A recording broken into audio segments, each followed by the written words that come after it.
പത്തനംമാറ്റിൻ്റെ കിടിലൻ എപ്പിസോഡിലേക്ക് എല്ലാവർക്കും സ്വാഗതം. അങ്ങനെ അമേരിക്കൻ കമ്പനിയുടെ ആ ഒരു ഓർഡർ ആദർശ് പിടിച്ചെടുത്തിരിക്കുകയാണ്. എന്നിട്ട് നാഗേന്ദ്രനെ ആകെ തോൽവി സമ്മതിച്ചിട്ട് നിൽക്കുകയാണ്. നാഗേന്ദ്രനാണ് ഇതിൻ്റെ പിന്നിൽ എന്നുള്ളത് നമ്മുടെ അനന്തപുരിയിലെ ആദർശനും മുത്തശ്ശനും ഒക്കെ മനസ്സിലാക്കിയിരിക്കുകയാണ്.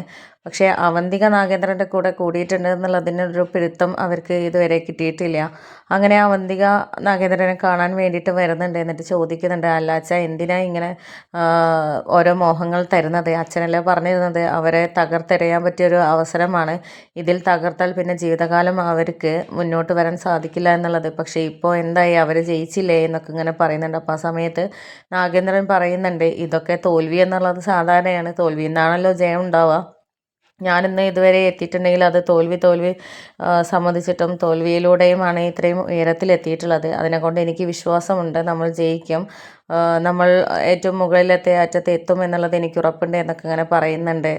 അങ്ങനെ പിന്നീട് നമ്മുടെ അവന്തികയോട് പറയുന്നുണ്ട്, ഇത് ഇപ്പോൾ കഴിഞ്ഞു, ഇനി വരാനിരിക്കുന്നതാണ് ഏറ്റവും വലിയ ഒരു കോമ്പറ്റീഷൻ. അതിൽ ഡിസൈൻ ചെയ്ത മാലകളാണ്, നമ്മൾ ഷോയ്ക്കൊക്കെ വെക്കില്ല, അതിൽ ഇഷ്ടപ്പെട്ടത് കമ്പനികൾ സ്വീകരിക്കും, ആ ഒരു രീതിയിലാണ്.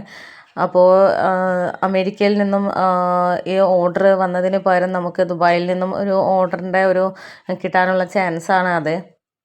അതിന് നമുക്ക് വളരെയധികം മികച്ച, ആരും ഇതുവരെ കാണാത്ത രീതിയിലുള്ള ഒരു ഡിസൈൻ തന്നെ വരച്ചിട്ട് അതിലൊരു സ്വർണ്ണമാല പണിത് വയ്ക്കണം. അത് അവർക്ക് ഇഷ്ടപ്പെട്ട് കഴിഞ്ഞാൽ ആ ഡിസൈനെ കുറിച്ച് കൂടുതൽ വിവരിച്ച് പറഞ്ഞു കൊടുക്കാൻ നമുക്ക് പറ്റിയാൽ, അവർക്ക് ഇഷ്ടപ്പെട്ടാൽ പിന്നെ നമ്മൾ ഏറ്റവും മുൻപന്തിയിലായിരിക്കും, ലോകത്ത് തന്നെ ഏറ്റവും വലിയ ജ്വല്ലറി എന്നുള്ള രീതിയിലായിരിക്കും ജ്വല്ലറി അറിയാൻ പോകുന്നത് എന്നൊക്കെ പറയുന്നുണ്ട്. അപ്പോൾ ആ സമയത്ത് അവന്തിക പറയുന്നുണ്ട്, ഇനിയിപ്പോൾ ഇതും അവർ കയ്യിൽ അടക്കുമോ എന്നൊക്കെ ചോദിക്കുമ്പോൾ അതിന് അവരുടെ അടുത്ത് നമ്മളെക്കാളും വലിയ ഡിസൈനേഴ്സൊന്നുമില്ല. ഇപ്പോൾ നമുക്ക് കിട്ടിയിരിക്കുന്ന ഡിസൈനർ ഏറ്റവും വലിയ ഡിസൈനറായിട്ടുള്ളവരുടെ അനിയത്തിയാണല്ലോ. അതിനെക്കൊണ്ട് തന്നെ നമുക്ക് ലാഭം എടുക്കാൻ പറ്റും. അവിടുത്തെ ഡിസൈനർ എന്ന് പറഞ്ഞത് ആ നയനയല്ലേ, അവളെ തോൽപ്പിക്കാൻ ഇവൾ തന്നെ ധാരാളമാണ്. ഇവൾ വരച്ചതിൻ്റെ 7 അയലത്ത് പോലും നയനയുടെ ഡിസൈൻ എത്തുന്നില്ല എന്നാണ് എനിക്കറിയാൻ സാധിച്ചത് എന്നൊക്കെ പറയുന്നുണ്ട്. അപ്പോൾ ആ സമയത്ത് അവന്തിക പറയുന്നുണ്ട്, അത് എപ്പോഴും വരയ്ക്കുന്ന പോലെ ഒരു കോമ്പറ്റീഷൻ ആകുമ്പം വളരെ വെറൈറ്റി ആയിട്ട് വരച്ചാലോ എന്നൊക്കെ ചോദിക്കുമ്പോൾ, എന്തൊക്കെ വെറൈറ്റി ആക്കിയാലും എന്തായാലും അവരുടെ അടുത്ത് എത്തില്ല, 100% ഉറപ്പാണ് എന്ന് പറയുകയാണ്. അങ്ങനെ ഈ ഒരു കോമ്പറ്റീഷനെ കുറിച്ച് ആദർശ് അറിയുകയും ആദർശിക്കാര്യത്തെക്കുറിച്ച് വീട്ടിൽ സംസാരിക്കുകയും ദേവയാനിയോട് ആദർശ് പറയുന്നുണ്ട്, നയന ഇനി എന്തായാലും ഡിസൈനൊന്നും വരയ്ക്കാനും വളഞ്ഞു കുത്തി ഇരിക്കേണ്ട, കാരണം അങ്ങനെ ഇരുന്ന് കഴിഞ്ഞാൽ അത് കുഞ്ഞിനുമൊക്കെ കേടാണ്, അതുകൊണ്ട് നമുക്ക് പുറത്തുനിന്ന് ആരെങ്കിലും വെക്കാമെന്നൊക്കെ പറയുന്ന സമയത്ത് നയന പറയുന്നുണ്ട്, പുറത്തുനിന്നും ജ്വല്ലറിയെ തോൽപ്പിക്കാൻ പറ്റുന്ന രീതിയിലുള്ള ആളെ ഇനി നമുക്ക് കിട്ടുമോ ആദർശേട്ടാ? അതൊരിക്കലുമില്ല. എന്തായാലും എനിക്ക് കോൺഫിഡൻസ് ഉണ്ട്, ചെയ്യാൻ പറ്റും എന്നുള്ളൊരു വിശ്വാസവും അവരെ തോൽപ്പിക്കാൻ പറ്റും എന്നുള്ള വിശ്വാസം എനിക്കുണ്ട്.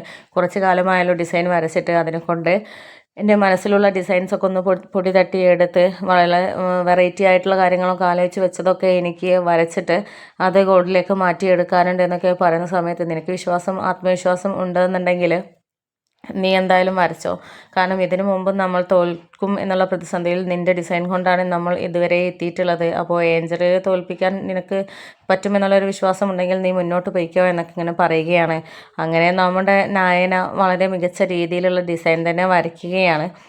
അങ്ങനെ വരച്ചിട്ട് ആ ഒരു ദിവസം വന്നെത്തിയിരിക്കുകയാണ്. അങ്ങനെ നയന വരച്ച ഡിസൈനുമായിട്ട് ആദർശ് പോവുകയാണ്. അതേസമയം നമ്മുടെ നാഗേന്ദ്രനും അതേ ഇതിലേക്ക് എത്തുന്നുണ്ട്. അങ്ങനെ ഇവർ വരച്ച ഡിസൈൻസും കാര്യങ്ങളൊക്കെ അവിടെ ഡിസ്പ്ലേ ചെയ്ത് വെക്കുകയും അതിനെക്കുറിച്ച് വിവരിച്ച് കൊടുക്കുകയും ഒക്കെ ചെയ്യുന്നുണ്ട്. അങ്ങനെ ഒടുവിൽ ഫൈനൽ തീരുമാനമായിട്ട് വന്നിരിക്കുന്നത് ആദർശ് വരച്ച ആ ഒരു ഡിസൈൻ അവർ സെലക്ട് ചെയ്തു എന്നുള്ളതാണ്. കാരണം വളരെ വെറൈറ്റി ആയിട്ടുള്ളൊരു ഡിസൈൻ തന്നെയായിരുന്നു നയന വരച്ചിരുന്നത്. അതുകൊണ്ട് അവർ തന്നെ വീണ്ടും മുൻപന്തിയിലെത്തിയിരിക്കുകയാണ്. പക്ഷേ ഇതൊട്ടും തന്നെ നാഗേന്ദ്രനെ സഹിക്കാൻ പറ്റിയിട്ടുണ്ടായിരുന്നില്ല. തല കുനിച്ച് ഇതോടെ ഏറ്റവും മുൻപന്തിയിൽ എത്തും അനന്തപുരിക്കാർ, അടിത്തറ പൊളിഞ്ഞു പോകുമെന്നുള്ള രീതിയിൽ ചിന്തിച്ച നാഗേന്ദ്രന് ഏറ്റവും വലിയ തിരിച്ചടിയാണ് കിട്ടിയിരിക്കുന്നത്. അങ്ങനെ മുത്തശ്ശൻ ഈ ഒരു വിജയത്തിൻ്റെ ആ ഒരു ആഹ്ലാദത്തോടു കൂടെ നാഗേന്ദ്രൻ്റെ അടുത്ത് വന്നിട്ട് ഇപ്പോൾ എങ്ങനെയുണ്ട് എന്നൊക്കെ പറഞ്ഞിട്ട് കളിയാക്കുകയാണ്. അപ്പോൾ ആ ഒരു സമയത്ത് തെറ്റുപറ്റിപ്പോയി, എന്തായാലും നിങ്ങളെക്കുറിച്ച് ഞാൻ മുമ്പ് മനസ്സിലാക്കിയിരുന്നതാണ്, പക്ഷേ എൻ്റെ ഭാഗത്തുനിന്ന് വന്ന മിസ്റ്റേക്കാണ്, ഇനി നിങ്ങളോട് മത്സരിക്കാനൊന്നും ഞാനില്ല എന്നൊക്കെ പറഞ്ഞിട്ട് ഇങ്ങനെ നാഗേന്ദ്രനെ കൈകൂപ്പി നിൽക്കുകയാണ്. പക്ഷെ ആ സമയത്ത് നമ്മുടെ മുത്തശ്ശന് വളരെയധികം ചൂടായിട്ട് പറയുന്നുണ്ട്, നീ എന്താ വിചാരിച്ചത് നമ്മുടെ അനന്തപുരി തറവാട് അങ്ങ് കുളർന്നുകൊണ്ടാമെന്നോ? അത് നീ വിചാരിച്ചാലും നിൻ്റെ അപ്പൻ വിചാരിച്ചാലും നടക്കില്ല. നിൻ്റെ ഭാര്യയും മകനും കൂടെ അവിടെ കുറേ മെനഞ്ഞതാണ് ഇല്ലാതാക്കാൻ വേണ്ടിയിട്ട്, എന്നിട്ട് നടന്നിട്ടില്ല. പിന്നെ നീയാണോ? നിന്നെയൊക്കെ എനിക്ക് പുഷ്പം പോലെ കൈകാര്യം ചെയ്യാൻ കഴിയും. നീ എന്താ കരുതിയത്? നിൻ്റെ ഈ വരവിൽ ഞങ്ങളെ പാടെ ഇല്ലാതാക്കാം എന്നുള്ളതാണോ എന്നൊക്കെ ഇങ്ങനെ പറഞ്ഞിട്ട് മുത്തശ്ശൻ ചൂടാണ്. അപ്പോൾ ആ ഒരു സമയത്ത് ചൂടാവാൻ ആ സമയത്ത് നാഗേന്ദ്രൻ കൈകൂപ്പിയിട്ട് മാപ്പ് എന്നൊക്കെ പറഞ്ഞിട്ട് ഇങ്ങനെ അപേക്ഷിക്കുന്നുണ്ട്.